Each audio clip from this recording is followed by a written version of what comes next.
Okay, TBH Labs နဲ့ကြိုဆိုပါရစေကျွန်တော်ဒီနေ့ unboxing နဲ့ first impression လုပ်ပေးခြင်းတဲ့ဖုန်းက3သိန်းခွဲဝန်းကျင်တန် realme C33 ပါဆိုတော့ဒီ3သိန်းခွဲဆိုရဲဈေးဝန်းကျင်မှာဒီ realme C33 ကဘာတွေထူးခြားမလဲဘယ်လိုလူတွေအတွက်နည်းနည်းရွေးချယ်ခြင်းစရာလေးဖြစ်မလဲအဲ့ဒါကို unboxing လေးလုပ်ရင်းနဲ့ကြည့်လိုက်အောင်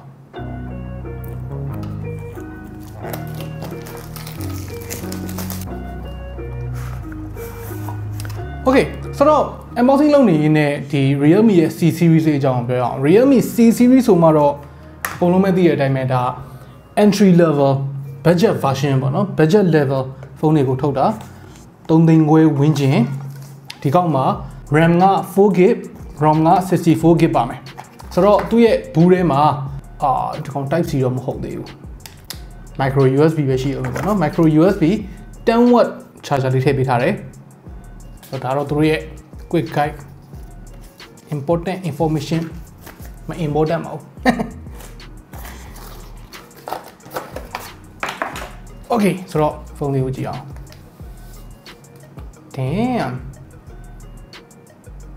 အခုနောက်ပိုင်းဖုန်းတွေကတော်တော်လေးတစ်လုံးနဲ့ကိုလေ specification တွေဒါနည်းနည်းဆင်မယ်ဗျာ design ပိုင်းတွေကတော်တော်မတူတော့ဘူးအဲ့ဒီခုနည်းနည်းသိထားမိတယ်ဒီဈေးတွေမှာအရင်တုန်းကဆိုလို့ရှိရင်ပလုတ်တုပ်ကြီးရေ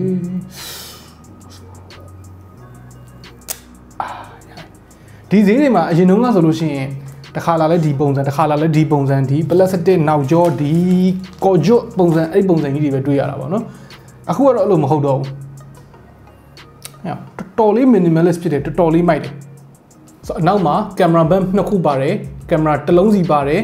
ကင်မရာတစ်လုံးက50 megapixel main camera ပေါ့နော်နောက်တစ်လုံးကကျတော့ 0.3 megapixel depth sensor ဆိုတော့ကင်မရာလို့တော့ပြောလို့မရပါဘူး depth sensor ပေါ့ရှေ့ဘက်မှာကျတော့သူ notch လေးပါတယ်ပေါ့နော်အဲ့ဒီ notch ထဲမှာ5 megapixel selfie camera ကိုထည့်ပေးထားတယ်ဆိုတော့ဒီ realme C33 ကအရောင်က3ရောင်ရှိတယ်ဒါပေမဲ့မြန်မာနိုင်ငံမှာ2ရောင်ပဲရောင်းမယ်အမဲရဲ့ကျွန်တော်အခုကင်ထားတဲ့အပြာလေးရဲ့ပေါ့ကျွန်တော်ပုံတွေထဲမှာကြည့်ရတဲ့လောက်ကတော့ texture ဘာညာမတူတာမျိုးမရှိဘူးအရောင်လေးပဲပြောင်းသွားမယ်ပေါ့နော်သူ့ရဲ့ back cover design ပုံစံမျိုးကသူက gradient လေးပါတယ် gradient ဆိုမဲ့သူကအရောင် gradient မဟုတ်ဘူးဘယ်လိုခေါ်မလဲ sparkle gradient ခေါ်မလားဒီဖုန်းရဲ့ညာဘက်အောက်တော့မှာဆိုလို့ရှိရင်ဗျာဒီအမှုန်လေးတွေမပါဘူးဘာမှမပါဘူးဒီဘက်ဆုံးမှာဆိုလို့ရှိရင်အမှုန်တွေအများကြီးပါတယ်အဲ့ဒါကိုဒီလိုလေး gradient လေးပြေးထားတာပြီးတော့ဒီအလင်းရောင်ပေါ့နော်အရောင်ပြန်တဲ့ဟာကို light streak ကိုသူက down light လေးဖြစ်အောင်လို့ design လေးလုပ်ပေးထားတယ် Damn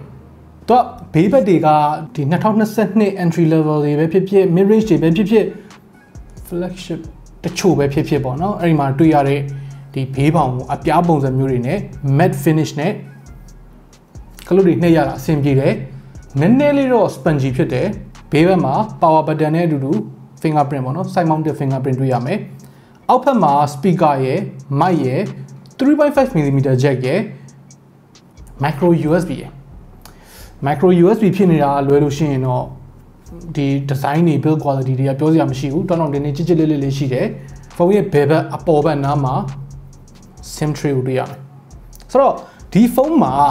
နောက်ထပ်ထူးခြားချက်တစ်ချက်ရှိတယ်တစ်ချက်မဟုတ်ဘူးနှစ်ချက်ရှိတယ်ပထမတစ်ချက်ကသူ့ရဲ့ SoC သူ့ရဲ့ SoC က Unisoc ရဲ့ Tiger T612 ဆိုတဲ့ကောင်သုံးထားတာကျွန်တော်တို့ ਨੇ အရင်ကြီးမရင်းနှီးတဲ့ entry level SoC ပေါ့နော်သူက12 nanometer အဲ့ဒါကိုမှ Snapdragon 680အောက်ဖက်နားလေးမှာရှိတယ် Snapdragon 680လောက်မကောင်း Snapdragon 680လောက်မကောင်းတဲ့ဖုန်းတစ်လုံးမှာ performance ဘယ်လိုနေလဲပေါ့နော်သုံးရတာဘယ်လိုနေလဲဆိုတော့ကျွန်တော်သုံးကြည့်တဲ့လောက်ကတော့ snappy ဖြစ်တဲ့လောက်ဖြစ်တယ် app အဝင်အထွက်တွေအရန်ကြီးတွေလေးကွေနှေးကန်နေတာမျိုးမရှိဘူးဘာဖြစ်လို့လဲဆိုတော့သူ့ရဲ့နောက်ထပ်ထူးခြားချက်တစ်ချက်ကြောင့်သူက realme UI အပြည့်သုံးတာမဟုတ်ဘူးrealme ရဲ့ Android 12 phone မှာအခြေခံထားတဲ့ realme UI S ဆိုတဲ့ကောင်သုံးထားတာ weight short ထားတာပေါ့နော် weight short ထားတယ်ဆိုတာ functionality လဲအနေနဲ့အများတော့ရော့သွားတယ်ဆိုပေမဲ့ဒီလိုဖုန်းမျိုးမှာဒီလိုမျိုး UI လေးကိုတက်နိုင်တဲ့လောက် weight short ထားတာအများကြီးပိုအဆင်ပြေတယ်လို့ကျွန်တော်ထင်တယ် setting တွေဆိုလဲကြည့်ရတာရှင်းလင်းပဲဘာမှရှုပ်ရှာမရှိဘူး bloatware တွေလည်းအများကြီးမရှိဘူးအခုဒီမှာ bloatware တစ်ခုတွေ့တယ်အဲ့ဒါကိုဖျက်ချင်တယ် hey and install Okay ဖျက်လို့ရတယ် bloatware ကတော့ကျွန်တော်အလုံးကဒါထိုင်းကအလုံးဆိုတော့ မြန်မာနိုင်ငံက block weight တွေနေတော့တူချင်မှတူမယ်ဒါပေမဲ့ပြောချင်တာဗျဖြတ်လို့ရတယ်ဗျဆိုတော့သူ့ရဲ့ weight က180 gram ရှိတယ် battery က9000 mAh ပါတယ်ပြီးတော့သူ့ရဲ့ screen က 6.5 inches အဲ့ဒါမှ 720p plus ပေါ့နော်3သိန်းငွေဝန်းကျင်မှာဒီ kit မှာ 720p plus ကတော့ဒါလက်ခံလို့ရတယ် brightness လေးလည်းမဆိုးပါဘူးဒါအပြင်မှာတော်တော်လင်းနေတဲ့အနေထားပေါ့နော် studio light တွေကြားထဲမှာတော်တော်လင်းနေတဲ့အနေထားမှာ brightness တက်လို့ရတယ်ဆိုရင်ဒါလက်ခံလို့ရတယ် color လေးလည်းမဆိုးဘူးviewing angle လေးကတော့နည်းနည်းလေးတစ်မျိုးလေးပဲအလဲတက်တက်ကြည့်တာမဟုတ်ဘူးဆိုလို့ရှိရင် brightness တော်တော်လေးလျော့သွားတော့သူတွေထားမိတယ်။ဒါပေမဲ့ဒါလက်ခံလို့ရတယ်ဒီဈေးနဲ့မှာဆိုတော့ကင်မရာလေးရိုက်ကြည့်အောင်။ဟိုဟိုက်တယ်။ဒါလုံးဝ tricky အရင်ဖြစ်တဲ့ဟာမျိုးကိုကျွန်တော်ရိုက်ထားတာပါနော်။အပြင်မှာဒီမှာအရန်လင်းထိန်နေတယ်။အထဲမှာမှောင်နေတယ်ဆိုတော့အဲ့နှစ်ခုပေါအောင်ပေါ့နော် dynamic range ဘယ်လောက်ကောင်းလဲကြည့်ချင်းလို့ရိုက်ကြည့်လိုက်တာdynamic range တော်တော်ကောင်းတာပဲဆိုတော့ကင်မရာမှာဒီဈေးမှာကောင်းတယ်လို့ပြောလို့ရတယ် recommend ပေးခြင်းပေးလို့ရတယ်ဒါပေမဲ့သူ့မှာဒီ ultra wide တို့ tele တို့အဲ့ကောင်တွေကတော့မပါဘူးပေါ့နော်ပါလဲကောင်းမှာမဟုတ်တာဆိုတော့ဒီတိုင်းအပို့အဆင်ပြေပါတယ်ဒီဖုန်းမှာအားလည်းချက်အနေနဲ့ဘာရှိမလဲဆိုလို့ရှိရင် game တွေဘာတွေဆော့လို့တော့အရင်ကောင်းမှာမဟုတ်ဘူးsetting တွေကခဏနေပဲပွင့်မယ်ဒါပေမဲ့လည်းဗျာနော်3သိန်းငွေဝန်းကျင်မှာတော့ဒီခစ်မှာဒီလောက်ပဲရမယ်ရှင်ခစ်က3သိန်းငွေဆိုတော်တော်ရတာကွာခစ်တွေကတော့မတူတော့ဘူးဆိုတော့အဲ့လောက်လေးတော့ရှိမယ်စပီကာလေးကြည့်ကြည့်အောင်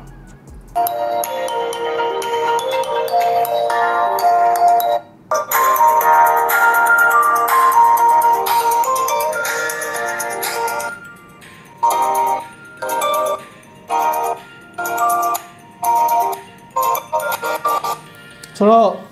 speaker ကတော့ထင်ထားတဲ့အတိုင်းပဲပေါ့နော် mono speaker ပဲ speaker တစ်လုံးပဲပါတယ်နှလုံးမပါဘူး bass တန်မပါသလောက်ပဲအတန်လေးတော်တော်ကျဲတယ် distortion မရှိဘူးဒါလောက်ပဲဆိုတော့ဒီ realme C33 ကအသာချက်အနေနဲ့ကအကြီးမားဆုံးအသာချက်ပေါ့နော်အဲ့ဒါတော့သူ့ရဲ့ design လို့ကျွန်တော်မြင်တယ် design ကတော်တော်လေးရိုးရှင်းတယ် build quality လေးကောင်းတယ်ပြီးတော့ camera သူ့ဈေးမှာဆိုလို့ရှိရင်ဒါကောင်းတယ်လို့ပြောလို့ရတဲ့အနေအထားတစ်ခုမှရှိတယ်အားနည်းချက်အနေနဲ့ကUSB-C မဖြစ်သေးဘူး performance အရင်ကြီးမကောင်းဆိုတော့ခင်ဗျားတို့ရောဒီ realme ရဲ့ C33 လေးကိုဘယ်လိုမြင်လဲအောက်က comment ထဲမှာဝင်ရောက်ဆွေးနွေးညှိနှိုင်းကြလို့ရပါတယ် okay နောက်နေ့မှတွေ့တော့